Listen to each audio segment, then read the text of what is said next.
நம்ம சமையல் ரூம் வந்து ஆக்சுவலாக பார்த்தீங்கன்னா அது அருமையான ஒரு வைத்தியசாலைங்க. சாப்பாடுங்கிறது மருந்துங்க. அதில் அருமை புரியலை நமக்கு. வடிகட்டாமல், முக்கியமான விஷயம் புரிஞ்சுக்குங்க. சாதத்துக்கு வடிகட்டுவோம், கஞ்சிக்கு வடிகட்ட மாட்டோம். வடிகட்டாமல் அந்த லிக்யூடாக குடித்தா கஞ்சி. அப்போ என்ன பண்ணணும்? விதவிதமான கஞ்சி இருக்குங்க. அரிசி கஞ்சி, கோதுமை கஞ்சி, சிறுதானிய கஞ்சின்னு ஏகப்பட்ட கஞ்சி இருக்குது. செம்பருத்தி பூவு, ஆவாரம்பூவு, ரோஜாப்பூவு, தாமரைப்பூவு, வாழைப்பூ, முருங்கைப்பூ, மல்லிப்பூ, அன்னாச்சிப்பூ, சங்குப்பூ, மாம்பூ, தென்னைம்பூ, பனம்பூ. எனக்கு இன்னைக்கு இந்த பீரியடில் கருவேப்பிலை, அப்போ கருவேப்பிலையில் உள்ள ஒரு சத்து என் உடம்பில் குறைபாடு இருக்குது. அப்போ அந்த சூப் சாப்பிட்றதுனால சரியாக போகுது. அந்த முட்டைக்கோசில் உள்ள எல்லா சத்தும் தண்ணிக்குள் போய்விட்டது. சூப்பாக மாறி சூப்பை கொண்டு போய் கீழே கொட்டிட்டு சக்கையை சாப்பிட்ருக்குங்க.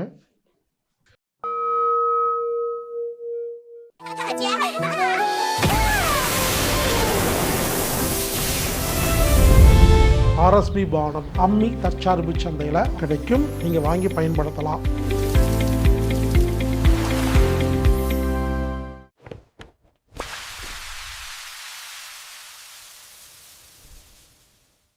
வாழ்க வையகம். இப்பொழுது நாம் பார்க்க இருக்கும் தலைப்பு கசார வைத்தியம். வைத்தியம்னு பேருங்க. அதாவது கசார அப்படின்னு என்னென்னா கஞ்சி, சாறு, ரசம் வைத்தியம். இதோட ஷார்ட் ஃபார்ம் தான் கசார வைத்தியம். கஞ்சி, சாறு, ரசம். இதை தமிழில் சொல்லணும்னா, அது ரசம்ங்கிறது சூப், சாறு அப்படின்னா ஜூஸ், கஞ்சின்னா உங்களுக்கே தெரியும். புரிஞ்சுக்குங்க. நமது உடம்பில் ஒரு வியாதி வந்தால் அதற்கு என்ன காரணம்னா, அந்த வியாதியை குணப்படுத்த வேண்டிய ஒரு சத்து பொருள் இரத்தத்தில் இல்லை என்று அர்த்தம். அந்த பொருளை கஞ்சி வழியாக கொடுக்கலாம், சாறு வழியாக கொடுக்கலாம், ரசம் வழியாக கொடுக்கலாம். சூப்பு, ஜூஸு, கஞ்சி. ஜூஸ் உங்களுக்கே தெரியும். ஜூஸ் அப்படின்னா ஒரு பொருளை மிக்சியில் போட்டு, இல்லை அம்மியில் போட்டு, இல்லை பாத்திரத்தில் போட்டு அரைச்சி, ஜஸ்ட் அவ்வளோதான், அரைச்சி சாப்பிட்டா ஜூஸ். சாறு. கஞ்சின்னு என்ன? ஒரு பொருளை தண்ணியில் போட்டு அடுப்பில் வச்சு கொதிக்க வச்சு வடிகட்டாமல், முக்கியமான விஷயம் புரிஞ்சுக்குங்க. சாதத்துக்கு வடிகட்டுவோம், கஞ்சிக்கு வடிகட்ட மாட்டோம். வடிகட்டாமல் அந்த லிக்யூடாக குடித்தா கஞ்சி. ஒரு பொருளை தண்ணீரில் போட்டு கொதிக்க வச்சு தண்ணியை கீழே ஊற்றாமல் வடிகட்டாமல் குடித்தோம்னா அந்த பொருளுக்கு பேர் கஞ்சி. கொஞ்சம் செமி கிரேவியாக இருக்கும், செமி சாலிடாக இருக்கும். ஜூஸ் அப்படின்னா ஆப்பிள், ஆரஞ்சு, சாத்துக்குடி, இந்த மாதிரி ஒரு பழங்களை, இல்லை வெள்ளரிக்காய் மிக்சியில் போடுறோம், போட்டு அரைச்சி என்ன பண்ணுறோம், ஒரு பொருளை அப்படி கடித்து சாப்பிடாம அரைச்சி தண்ணியாக மாற்றி சாப்பிட்றோம், ஜூஸ். சூப் அப்படின்னு என்னன்னா ரசம். சூப் என்ன தெரியுங்களா? ஒரு பொருளை தண்ணீரில் போட்டு கொதிக்க வச்சு அந்த தண்ணியை நம்ம குடிக்கிறதுக்கு பேர் தான் சூப். நல்லா கேவீங்க. இந்த சூப் அப்படிங்கிறது எப்படின்னா வடிகட்டி குடிக்கணும். ஒரு பொருளை தண்ணியில் போட்டு கொதிக்க வச்சு அந்த பொருளில் உள்ள சத்து பொருளை தண்ணீர் கொண்டு வந்துட்டு வடிகட்டிட்டு குடிக்கிறது தான் சூப். ரசம். ஒரு பொருளை போட்டு அரைச்சி சாப்பிட்டோம்னா ஜூஸ். ஒரு பொருளை தண்ணியில் போட்டு கொதிக்க வச்சு வடிகட்டாமல் சாப்பிட்டோம்னா கஞ்சி. புரிஞ்சுக்கங்க, நம்ம உடம்புக்கு தேவையானது மூணுமே. அப்பப்போ கஞ்சி சாப்பிடணும், அப்பப்போ ஜூஸ் சாப்பிடணும், அப்பப்போ சூப் சாப்பிடணும்.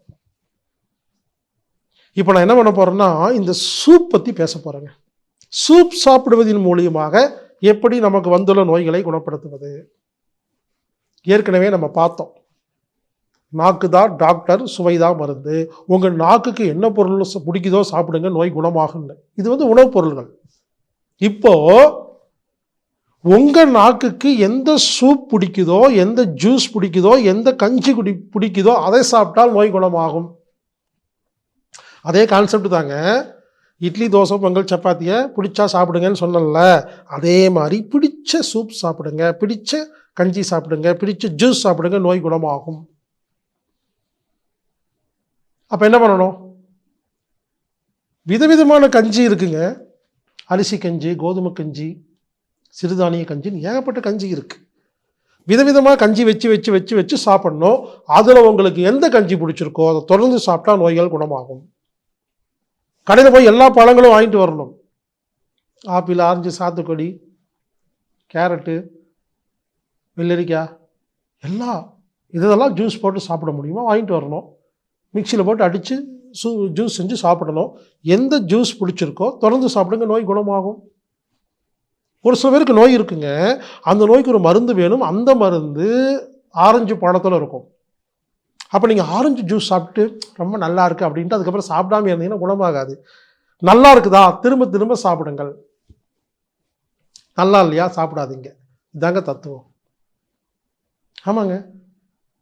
பிடிச்ச ஜூஸை தொடர்ந்து சாப்பிடுங்கள், பிடிச்ச கஞ்சியை தொடர்ந்து சாப்பிடுங்கள், பிடிச்ச சூப்பை தொடர்ந்து சாப்பிடுங்கள். இவருங்க சூப் தத்துவம் முதல்ல பார்க்கலாம். ரச தத்துவம். ஒரு பொருளை தண்ணீரில் போட்டு கொதிக்க வைத்தால் அந்த பொருள் சத்து தண்ணிக்கு வந்துவிடும். இந்த கான்செப்ட் புரிஞ்சுக்கோங்க. ஹோட்டலில் முட்டைக்கோஸை தண்ணியில் போட்டு நல்லா கொதிக்க வச்சு தண்ணியை கீழே ஊற்றிட்டு முட்டைக்கோஸ் அது சட்டியில் போட்டு பிரட்டி கொஞ்சம் தேங்காய் போட்டு கலந்து தாளித்து கொண்டு வந்து கொடுப்பாங்க இல்லைங்களா?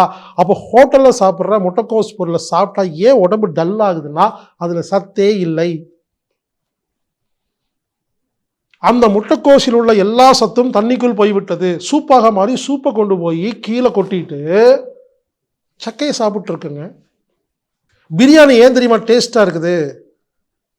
அந்த பிரியாணி பீஸ் இருக்கு இல்லையா, அதில் இருக்கிற சத்தெல்லாம் சாப்பாட்டுக்கு வந்துடுச்சு. எம்டி பிரியாணி சாப்பிட்டு பாருங்க, நிறைய சத்து இருக்கும். புரிஞ்சுங்களா? நான் சொல்கிற கான்செப்ட் புரிஞ்சுக்குங்க. இப்போ டீ தூளை போட்டு கொதிக்க வச்சு வடிகட்டி டீ தூளை கீழே கொட்டிட்டு தண்ணி தானே குடிக்கிறோம். இதாங்க கான்செப்ட். புரிஞ்சுங்களா? அப்போ நீங்கள் புரிஞ்சுக்குங்க, ஒரு பொருளை தண்ணியில் போட்டு கொதிக்க வச்சா அந்த பொருளில் உள்ள சத்துக்கள் தண்ணீருக்கு வந்துடும். அதுக்கப்புறம் அந்த பொருள் வேண்டாம். நீங்கள் அந்த பொருள் சாப்பிடணும்னு நினச்சிங்கன்னா நீங்கள் என்ன பண்ணுங்கன்னா சாப்பிடுங்க, நான் வேண்டாம்னு சொல்லிங்க. புரிஞ்சுக்க, அது கான்செப்டுங்க. சூப் கான்செப்ட் இதுதான். அதுக்காக அந்த பொருளை சாப்பிடவே கூடாதுன்னு சொல்ல வரல. இப்போ கிராம்பை தண்ணியில் போடுறீங்க, கொதிக்க வைக்கிறீங்க, தண்ணியும் குடிக்கலாம், கிராம்பையும் சாப்பிட்லாம். கீரை தண்ணியில் போடுறீங்க, கொதிக்க வைக்கிறீங்க, கீரையை சாப்பிடலாம், தண்ணியும் குடிக்கலாம். நான் வேண்டான்னு சொல்லிங்க. நல்லா புரிஞ்சுக்குங்க. நோயை குணப்படுத்தணும்னா லிக்விடு மட்டும்தான் சாப்பிடணும்.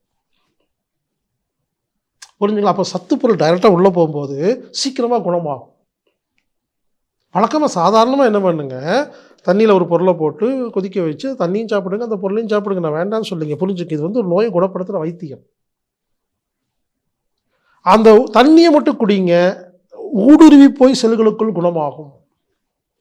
புரிஞ்சுங்களா? முட்டைக்கோஸ் வேணும்னா நீங்கள் சட்டியில் போட்டு வணக்கி சாப்பிடுங்க, இல்லை ஆவியில் வேக வச்சு சாப்பிடுங்க. ஒரு பொருளை ஆவியில் வேக வைக்க சாப்பிடலாம் அல்லது வணக்கி சாப்பிடலாம். ஆனால் தண்ணி ஊற்றி கொதிக்க வைத்து தண்ணீரை கீழே ஊற்றி விட்டு சாப்பிடாதீர்கள். இதான் சொல்ல வரேங்க.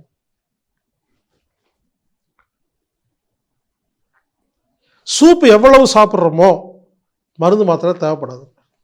என்ன கேட்டால் எல்லார் வீட்லேயும் டெய்லி ஏதாவது ஒரு சூப் செய்யணும். எல்லா வெஜிடபிளையும் போட்டு கொதிக்க வச்சு தண்ணி கீழே பொருளை கீழே ஊற்றிட்டு தண்ணியை மட்டும் குடிங்க. நமது முன்னோர்கள் எவ்வளோ புத்திசாலி தெரியுங்களா? குழம்புங்கிறது ஒரு சூப்புங்க, ரசம்ங்கிறது சூப்புங்க. அப்போ உணவுலையும் எல்லாம் கொண்டு வந்துட்டாங்க. இப்போ வேணுங்கிற மூலிகை எல்லாம் மிளகு, வெந்தயம், சீரகம் எல்லாத்தையும் போட்டு நம்ம சமையல் ரூம் ஆக்சுவலாக பார்த்தீங்கன்னா அது அருமையான ஒரு வைத்தியசாலைங்க. சாப்பாடுங்கிறது மருந்துங்க. அதில் அருமை புரியலை நமக்கு. பாருங்க, சூப்பில் மட்டும் 108 வகை சூப் இருக்குதுங்க. அதாவது 11 வகையான தலைப்பில் 108 வகை சூப் இருக்கு. கீரையை போட்டு செஞ்சது கீரை சூப், காய்கறியை போட்டால் காய்கறி சூப், பூ, ரோஜா பூ, செம்பருத்தி இன்னும் பூவை போட்டு சூப் செஞ்சு சாப்பிட்லாங்க, அவ்வளோ சத்து இருக்குங்க. கீரை சூப்பு, காய்கறி சூப்பு, பூ சூப்பு, இலையை போட்டு கொதிக்க வச்சா இலை சூப்பு, தானியத்தை போட்டு கொதிக்க வச்சா தானிய சூப்பு, பழத்தோல் சூப்பு, குருத்து சூப்பு, கொட்டை சூப்பு, உலர் பழங்கள் சூப்பு, மூலிகை சூப்பு, அசைவ சூப்புன்னு 11 வகை சூப் இருக்குங்க. 108 வகையான சூப் இருக்குது. சூப் மட்டுமே சாப்பிட்டு எல்லா வியாதியும் குணப்படுத்த முடியுங்க. ரசம், இது சம்பந்தமாக எனது டெலிகிராம் சேனலில் ஜூலை மாதம் 4ஆம் தேதி 2023 பதிவு போட்டிருக்கிறேங்க. 108 வகை சூப் செஞ்சு எப்படி நோய்களை குணப்படுத்துறதுன்னு. டெலிகிராம் சேனல் டவுன்லோட் பண்ணுங்கள். சர்ச் பட்டனுக்கு போங்க, @IAM ஹீலர் பாஸ்கர்னு போடுங்க. ஏ போட்டு சுழிச்சது IAM ஹீலர் பாஸ்கர் அப்படின்னு போட்டிங்கன்னா, சர்ச் பண்ணிங்கன்னா ஒரு டெலிகிராம் சேனல் வரும். எனது புகைப்படம் போட்டிருக்கோம், ஹீலர் பாஸ்கரின் சிந்தனைகள்னு எழுதியிருக்கோம். இப்போ நிறைய டூப்ளிகேட்டெல்லாம் ஆரம்பிச்சிட்ருக்குறாங்க, கொஞ்சம் பார்த்து உஷாராக ஜாயின் பண்ணுங்கள். அதில் ஜாயின் பண்ணி ஜூலை மாதம் 4ஆம் தேதி 2023 அன்னைக்கு ஒரு பதிவு போட்டிருக்கேன். அந்த டெலிகிராம் பதிவு 482. இது வரைக்கும் 500க்கு மேற்பட்ட பதிவுகள் போட்டிருக்கு. அதில் 482வது பதிவு சூப் தெரப்பி. அதில் இந்த பட்டியல் போட்டிருக்கிறேன். ஏன்னா இப்போ நான் ஸ்பீடாக சொல்ல போகிறேன், நீங்கள் நோட் பண்ண முடியாது. டெலிகிராமில் போய் நீங்கள் பார்த்துக்குங்க. ஏறுங்க, கீரை சூப்பு, முருங்கைக்கீரை, புதினாக்கீரை, அரைக்கீரை, மணத்தக்காளி கீரை, பசலைக்கீரை, குப்பை மேனி கீரை, வெந்தயக்கீரை, தண்டுக்கீரை, முடக்கத்தான் கீரை, பொன்னாங்கண்ணி கீரை, கரிசலாங்கண்ணி கீரை, வல்லாரைக்கீரை, தாளிக்கீரை, அகத்திக்கீரைன்னு 14 வகையான முக்கியமான கீரைகளை சூப் செய்து சாப்பிடலாம். இரத்தத்தில் எல்லா பொருளும் கிடைக்கும். பூ சூப், செம்பருத்தி பூவு, ஆவாரம்பூவு, ரோஜாப்பூவு, தாமரைப்பூவு, வாழைப்பூ, முருங்கைப்பூ, மல்லிப்பூ, அன்னாச்சிப்பூ, சங்குப்பூ, மாம்பூ, தென்னைம்பூ, பனம்பூ, புளியம்பூ, ஓரிதழ் தாமரைப்பூ, தும்பைப்பூ, மகிழம்பூ, தூதுவளைப்பூ, சிறுநெஞ்சிப்பூ அப்படின்னு 19 வகையான பூக்களை நாம் சூப் செய்து சாப்பிட்டால் எல்லா வியாதி குணமாகும். இலை, வாழை இலை, கொய்யா இலை, மா இலை, வெற்றிலை, பனை இலை, வில்வ இலை, மூக்கிரட்டை இலை, தென்னை இலை, வேப்ப இலைங்கிற 9 இலைகளை நாம் சூப் செய்து சாப்பிடலாம். குருத்து, தென்னங்குருத்து, பனை குருத்து, வாழை குருத்து, வாழைப்பூ குருத்து, வேப்பங்குருத்து அப்படிங்கிற 5 விதமான குருத்துக்களை நாம் சூப் செய்து சாப்பிடலாம். தானியங்கள், பார்லி கஞ்சி, சிவப்பரிசி கஞ்சி, கருப்பரிசி கஞ்சி, பாசிப்பயிறு கஞ்சி, கம்பு கஞ்சி, சோளம் கஞ்சி, குதிரவாளி கஞ்சி, உளுந்து கஞ்சி என்ற 8 வகையான கஞ்சிகள் செய்து சாப்பிடலாம். கொட்டைகள், தேத்தான் கொட்டை, புளியங்கொட்டை, மாங்கொட்டை, இலந்தை கொட்டை, திராட்சை கொட்டை, பேரிச்சங்கொட்டை, நாவல் கொட்டை அப்படிங்கிற 7 விதமான கொட்டைகளை நாம் சூப் செய்து சாப்பிடலாம். உலர்பழங்கள், அத்திப்பழம், ஆலம்பழம், அரசம்பழம், வில்வம்பழம், நெல்லிப்பழம், பேரிச்சம்பழம், உலர் திராட்சை பழம்ங்கிற 7 விதமான உலர் பழங்களை நாம் சூப் செய்து சாப்பிடலாம். பருப்புகள், பாதாம் பருப்பு, பிஸ்தா பருப்பு, முந்திரி பருப்பு, வெள்ளரி விதை, மஞ்சள் பூசணி விதை, சாரப்பருப்பு போன்ற 6 விதமான பருப்புகளை சூப் செய்து சாப்பிடலாம். காய்கறிகள், முருங்கைக்காய், வெள்ளரிக்காய், வாழைத்தண்டு, குடுவை சுரைக்காய், வெண்டைக்காய் பிஞ்சு, கத்திரி பிஞ்சு, அவரை, சீனி அவரை, முடவாட்டங்கால், கண்டங்கத்திரி, கேரட்டு, காலிஃப்ளவர், முட்டைக்கோசு, பிராக்கோலி, பீன்ஸ் ஆகிய 15 வெஜிடபிள்ஸ் அதாவது காய்கறிகளை சூப் செய்து சாப்பிடலாம். பழத்தோல், கொய்யாப்பழத்தோல், மாம்பழத்தோல், மாதுளப்பழத்தோல், திராட்சைத்தோல், ஆரஞ்சத்தோல், எலுமிச்சந்தோல், சாத்துக்குடித்தோல் இப்படி 7 வகையான பழத்தோல்களில் நாம் சூப் செய்து சாப்பிடலாம். வீட்டில் பழங்களை எல்லாம் நீங்கள் அந்த தோலை குப்பையில் போடாமல் தண்ணியில் போட்டு கொதிக்க வச்சு குடிச்சிட்டா நமக்கு வேணுங்கிற ஃபுட் சப்ளிமெண்ட் கிடச்சிருங்க. இதுக்கு எங்கே காசு கொடுத்து வாங்கணும்? மூலிகை, நன்னாரி, அதிமதுரம், ஏலக்காய், ஜாதிக்காய், நெல்லிக்காய், கடுக்காய், தாண்டிக்காய், சோம்பு, சீரகம், அன்னாச்சி பூ, சுக்கு, ஜாதிபத்திரி, கிராம்பு, பட்டை, ஜடாமஞ்சள், மல்லி, இஞ்சி போன்ற 17 வகை மூலிகைகளை நீங்கள் சூப் செய்து சாப்பிடலாம். அசைவ சூப்பு, எலும்பு சூப்பு, நண்டு சூப்பு, நாட்டுக்கோழி சூப்பு, மீன் சூப்பு இப்படின்னு 108 வகை சூப்புங்க. வெறும் சூப்பு சாப்பிடுவதன் மூலமாக மட்டுமே நமது நோய்களை குணப்படுத்த முடியும். அப்போது எந்த சூப்பு நமக்கு எப்படி சூட் ஆகுன்னு எப்படி கண்டுபிடிக்கிறது? நீங்கள் ஒரு கான்செப்ட் புரிஞ்சுக்குங்க. ஒரு பொருளை தண்ணீரில் போட்டு கொதிக்க வச்சு வடிகட்டி தண்ணி குடித்தா சூப்பு, ஞாபகம் வச்சுக்கு. இப்போ என்ன பண்ணணும், நீங்கள் இப்போ நான் சொன்ன 108 சூப் இருக்கு இல்லைங்களா, அதில் ஒவ்வொன்றா ட்ரை பண்ணணுங்க. நீங்கள் கிராம தண்ணியில் போட்டு கொதிக்க வச்சு வடிகட்டி குடிச்சு பாருங்கள், உங்கள் நாக்கு கேட்குதான்னு. இன்னொரு நாள் ஏலக்காய் போடுங்க, வேப்ப இலையை போடுங்க, ஆமாங்க, நம்ம டெஸ்ட் பண்ணி பார்த்துங்க. எனக்கு வந்து இப்போ ரீசெண்டாக கருவேப்பிலையை தண்ணியில் போட்டு கொதிக்க வச்சு வடிகட்டி குடிச்சா அப்படி பிடிக்குதுங்க. கடந்த 1 மாசமா நான் டெய்லி கருவேப்பிலை தண்ணியில் போட்டு, எங்கள் வீட்டில் கருவேப்பிலை மரம் இருக்குங்க. மரம்னா பெரிய மரம், மொட்டை மாடியில் போய் தான் பறிக்க முடியும், அவ்வளோ ஹைட்டில் இருக்குது, முடி அவ்வளோ பெருசு இருக்குது. டெய்லி மொட்டை மாடியில் போய் ஃப்ரெஷ்ஷாக கருவேப்பிலை கைப்பிடி அளவுக்கு எடுத்து தண்ணியில் போட்டு கொதிக்க வச்சு 1/2 மணி நேரம் சிம்மில் வச்சு வடி கட்டி குடிக்கிறேங்க. எனக்கு இன்னைக்கு இந்த பீரியடில் கருவேப்பிலை, அப்போ கருவேப்பிலையில் உள்ள ஒரு சத்து என் உடம்பில் குறைபாடு இருக்குது. அப்போ அந்த சூப் சாப்பிட்றதுனால சரியாக போகுது. நான் தொடர்ந்து சாப்பிட மாட்டேங்க, சாப்பிட்டே இருப்பேங்க. திடீர்னு ஒரு நாள் எனக்கு அது பிடிக்காது. அப்போ நான் வேறு என்னென்னு பார்ப்பேன். ஏலக்காய் போட்டு பார்ப்பேன், கிராம்பு போட்டு பார்ப்பேன், பட்டை போட்டு பார்ப்பேன், வேப்பிலை புரிச்சுங்க. அப்போ ஏதோ ஒன்று பிடிக்குங்க. அப்போ நம்ம என்ன பண்ணணும், சூப் மாற்றி சாப்பிடணும். விஷயம் இவ்வளோதாங்க. ஏங்க, ஒரு சிம்பிள் சப்ஜெக்ட்டுங்க. உடம்புல ஒரு நோய் வந்தால் அதுக்கு ஒரு மருந்து வேணும். அந்த மருந்து ரத்தத்தில் இல்லைன்னா நம்ம நாக்கு அதை கேட்கும். அப்போ உணவு, சூப்பு, ஜூஸு, கஞ்சி மாற்றி சாப்பிட்டு பார்க்கணும். எது பிடிக்குதோ தொடர்ந்து சாப்பிட்டா வியாதிகள் குணமாகுது. அப்போது டெய்லி நாம் சந்தோஷமாக சாப்பிட்ட மாதிரி ஆச்சு, குணப்படுத்தின மாதிரி ஆச்சு, மருந்து மாத்திரை தேவையில்லை.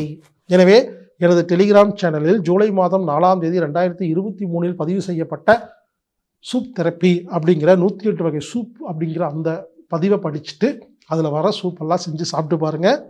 வெறும் ரசம், கஞ்சி, சாறு சாப்பிடுவதன் மூலியமாக நமது நோய்களை குணப்படுத்த முடியும்.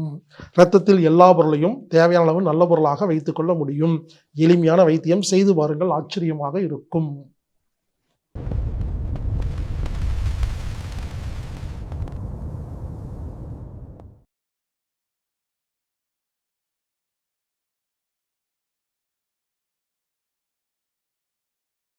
நினைச்சதை அடையிறது எப்படி, வெற்றி பெறது எப்படி? அதாவதுங்க, ரோண்டா பைன் அப்படின்னு ஒருத்தங்க இருக்காங்க. இவங்க வந்து த சீக்ரெட் அப்படின்னு ஒரு புத்தகம் எழுதியிருக்கிறாங்க, ஒரு வீடியோ போட்டிருக்காங்க. அதாவது நாம எண்ணங்கள் மூலியமாக நாம் எப்படி ஒரு காரியத்தை நிறைவேற்றுறது அப்படின்னு. இது சம்பந்தமா நான் 27 வருஷமா பிரச்சாரம் பண்ணிட்டு இருக்கிறேங்க. பலவிதமான கோணங்கள்ல பலவிதமான எடுத்துக்காட்டோட சொல்லிட்டு இருக்கிறேங்க. ஆனா பல பேருக்கு புரியல, நம்ம என்ன சொல்றோம்னு புரியல. தம்மண்ண செட்டின்னு ஒருத்தர் இருக்கிறாரு. எப்படி ஆங்கிலத்தில் ரோண்டா பைன் இருக்காங்களோ, நம்ம ஊர்ல தம்மண்ண செட்டிங்க, அவர் எழுதின புத்தகங்கள்லாம் நடுமணம் சம்பந்தமா, வெற்றியடைவு சம்பந்தமாங்க.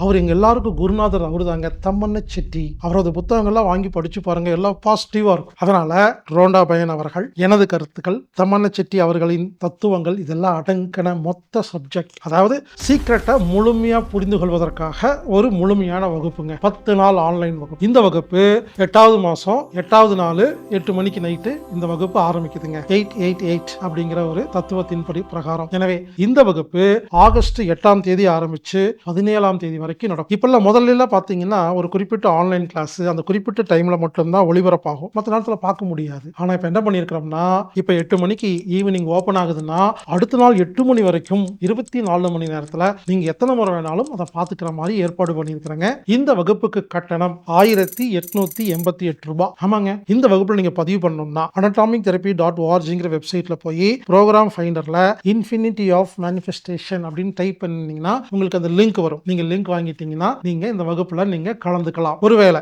ஆன்லைன் வகுப்புல, அதாவது ஆன்லைன் புக்கிங் செய்ய தெரியாத நபர்கள் 8220667120 அப்படிங்கிற எண்ணுக்கு தொடர்பு கொண்டு கலந்துக்குங்க. நீங்களும் உங்க வாழ்க்கையில ஜெயிக்கணும்னா கற்றுக்கொள்ளுங்கள் மேனிஃபெஸ்டேஷன்.